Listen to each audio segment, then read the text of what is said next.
You never expect danger until it's standing at your doorstep. In a world filled with uncertainty, crisis, conflict, disaster, most people freeze, not because they're weak, but because they never prepared. This is not about fear. This is about responsibility, your responsibility to protect yourself, your family, and your community. So if you want to know what ordinary people can do today to stay ready when the unexpected strikes, listen carefully. Step 1. Preparation starts long before a crisis arrives. It begins in the mind.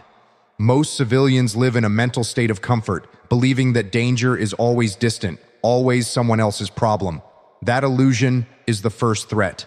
Developing the mindset for defense means accepting the truth. Unpredictability is a constant. Nothing is guaranteed. Order can collapse, conflict can erupt, emergencies can unfold without warning. When you acknowledge this reality, you step out of denial and into awareness. This shift does not mean living in fear. It means living consciously, understanding that the world can change in a moment and that readiness is not paranoia, it is responsibility. Situational awareness is the discipline of perceiving your environment with intention. It's the ability to read what is happening around you and detect early signs of danger before it becomes unavoidable. Most people walk through life distracted, staring at screens, disengaged, oblivious. They don't notice who's behind them, who's watching, who's moving with purpose, or who's out of place. They don't pay attention to doors, exits, choke points, or escape paths. Situational awareness demands that you reconnect with the physical world. You scan, you observe, you process, you identify baseline behavior so that anything abnormal stands out. You notice the man who keeps circling, the car that's been parked too long, the sudden quiet that replaces noise. It's a constant mental practice that sharpens with time. Cultivating awareness begins with presence. Put the phone away, lift your head, observe. When entering a building, note the exits, the layout, and the people. When walking outside, identify potential threats, cover points, and escape routes. Run mental simulations. Ask yourself what you would do if something suddenly went wrong. Where would you move? Who would you protect? What can be used as cover? These mental rehearsals build a faster, calmer response under stress. They teach your mind to act while others freeze. Mindset also involves emotional control. When danger strikes, the unprepared panic. Their thoughts scatter, their decisions fail. The prepared remain calm because they visualized these moments, trained for them, and accepted that they may come. Calm is not the absence of fear. It is the ability to operate despite it. To build this mindset, you must challenge yourself regularly, stress your body, exercise discipline, push through discomfort. When you learn to function under pressure, you train your nervous system to stay steady when things go wrong. Awareness, presence, acceptance of reality, and emotional control form the foundation of civilian readiness. Step 2. Emergency and evacuation planning. Emergency and evacuation planning begins with a simple mindset. Do not wait for chaos to tell you what to do. Most people freeze because they never created a plan. They never thought past their comfort. When disaster strikes, whether it's a natural event, a violent threat, or a breakdown of order, you will move only as fast as your plan allows. Without one, you lose precious time, and time is the only resource you can't replenish. Planning is not complicated. It starts with recognizing that emergencies do not care about convenience. They don't schedule themselves. They arrive when you least expect them. The goal is to have a blueprint ready, a map in your mind that tells your body what to do when your emotions want to panic. Begin with communication. When lines go down, when phones stop working, when noise and confusion take over, people scatter, families get separated, information disappears. Establish a communication protocol now. Who contacts whom? What platforms you'll use if cell networks fail, and what predetermined signals or code words confirm safety. If you can't communicate, you can't coordinate. And if you can't coordinate, you compromise survival. Every household should designate individuals responsible for communication, medical supplies, transportation, and securing children or elders. Structure gives clarity. Clarity gives speed. Next, define rally points. Choose locations where the group will meet if separated. One near home, one farther away, and one outside the city. These fallback locations must be known by every member of your circle. If the primary point becomes compromised, you move to the secondary. If that fails, the tertiary. This layered planning prevents paralysis. Alongside rally points, map multiple evacuation routes. Never rely on a single road. Crises create bottlenecks, bridges close, highways jam, streets become danger zones. No alternate paths. Practice them, drive them, walk them. Familiarity eliminates hesitation. Medical readiness is non-negotiable. Every home should have first aid kits, trauma supplies, medication backups, and individuals trained to use them. Supplies alone are not enough. Skills matter. A bleeding wound won't wait for you to watch a tutorial. Learn CPR, bleeding control, and treatment of fractures or shock. Train your family.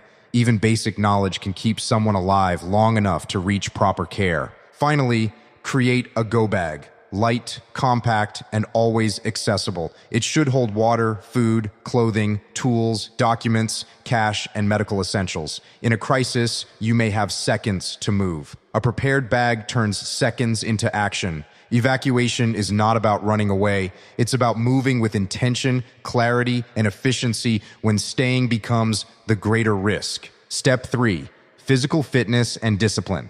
Physical fitness is not just about strength, muscle, or athleticism. It is about capability. When a crisis unfolds, your body becomes your primary tool. If it is weak, slow, or undisciplined, you limit your options, you move slower, think slower, break sooner, but when your body is conditioned, you create space. Space to react, space to escape, space to protect. Fitness is not about looking good, it is about staying alive when the environment turns hostile. Civilians often overlook this, believing that emergencies will never demand physical action from them. But reality does not negotiate. You may have to run, lift, climb, carry others, or stand your ground. You may face exhaustion, hunger, cold, and fear. Your body must handle that load without collapsing. Training prepares the body to endure stress so the mind can stay focused on solving the problem rather than fighting its own limitations. Discipline is the quiet engine behind physical readiness. Without discipline, fitness never takes root. Intentions fall apart. Discipline builds consistency, and consistency builds capability. You train not because you feel like it, but because you know that when the moment comes, there will be no time to wish you had. Discipline forces you to wake up early, push when you want to quit, and show up when motivation disappears. It's repetition, days, weeks, months, until what once felt hard becomes your baseline, and that baseline becomes your advantage. You won't rise to the level of your expectations. You will fall to the level of your training. That's why training matters, and that's why discipline sustains it. Developing fitness begins with fundamentals. Strength builds the ability to lift, carry, and resist physical forces. Endurance gives you the capacity to keep moving when others stop. Mobility protects your joints and allows you to navigate obstacles.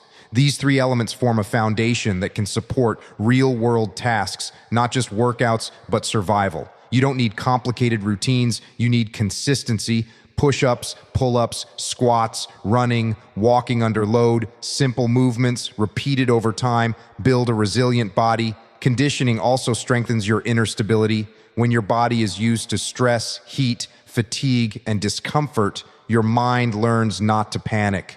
Fitness becomes psychological armor. Discipline extends beyond training sessions. It shapes daily choices, sleep, nutrition, hydration, and routine. It keeps you sharp when others drift. A disciplined lifestyle builds mental clarity, emotional control, and physical readiness. When chaos arrives, you do not become disciplined. You rely on the discipline you built long before. Step 4. Basic tactical and self-defense skills. Basic tactical and self-defense skills are not fantasies of Hollywood. They are practical actions that increase your odds when things go wrong. Start with movement, how you position your body in relation to threat and safety. Learn to move with purpose. Step to cover, keep your torso angled away, present minimal target area, and control your center of gravity. Movement drills teach you to make space and preserve momentum. Practice getting low, changing direction, and using the environment, cars, walls, furniture as shields. This is not about aggression. It's about maximizing your survivability. The person who can move without tripping, who can navigate obstacles while under stress, and who can immediately get behind cover dramatically reduces their vulnerability. Train those movements until they're reflexive, because reflex beats reasoning when adrenaline floods the body. Perception tied to position is the next layer. Understand sight lines, fields of fire, and how to deny an aggressor a clear approach. If you're in a public space, identify barriers that break a direct line from threat to you. Use height, angle, and improvised barriers to force an attacker into disadvantageous movement. Learn basic room clearing concepts in miniature. Prioritize egress routes, avoid choke points where you can be trapped, and keep an exit available whenever possible. When you cannot escape, controlling distance is crucial. Make it hard for the threat to land effective contact while you buy time to react or retreat. These are tactical ideas translated into civilian language. They are simple, repeatable, and effective.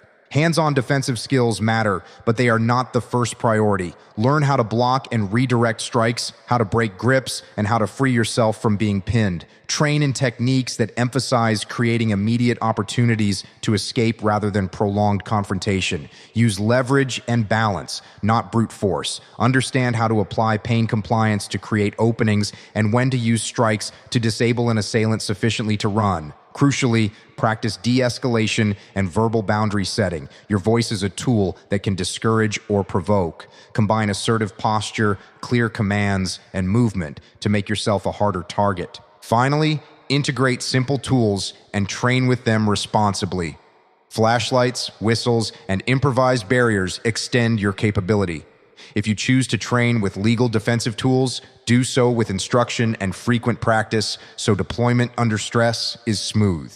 Rehearse scenarios, low-light movement, surprise approaches, multiple assailants, and extraction of injured persons. Simulate the sensory overload and stress and drill until your body responds without needing permission from your conscious mind. The goal is to build automatic, disciplined responses that prioritize escape and survival rather than heroics. So when the moment comes, you act cleanly, decisively, and with a purpose that is singular. Get to safety and preserve life. And then, step 5, supply and resource preparedness. Supply and resource preparedness is about more than stockpiling items. It's about creating resilience and independence in the face of uncertainty. Most people underestimate how quickly basic necessities disappear during a crisis. Supermarkets empty, power fails, water stops flowing. Those who fail to plan rely on chance, while those who prepare control their ability to endure.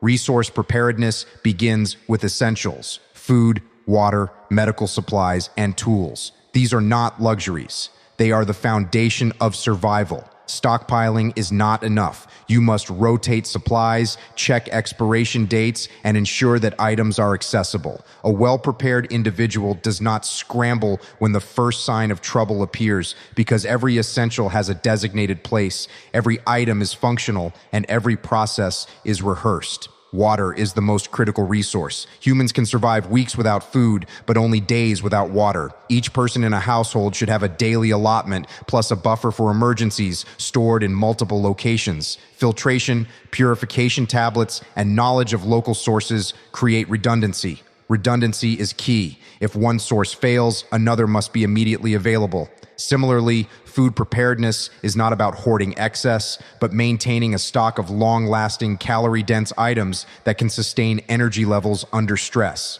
Freeze-dried, canned, and shelf-stable foods provide flexibility, but rotation ensures nothing goes bad. Meals should be simple to prepare, requiring minimal fuel or electricity because infrastructure may fail when you need it most. Medical readiness cannot be an afterthought. First aid kits should cover trauma, minor injuries, and essential medications for pre-existing conditions. Learning to use these supplies is as important as having them. Bandages, tourniquets, antiseptics, and pain management items are meaningless if you don't know how to apply them under pressure.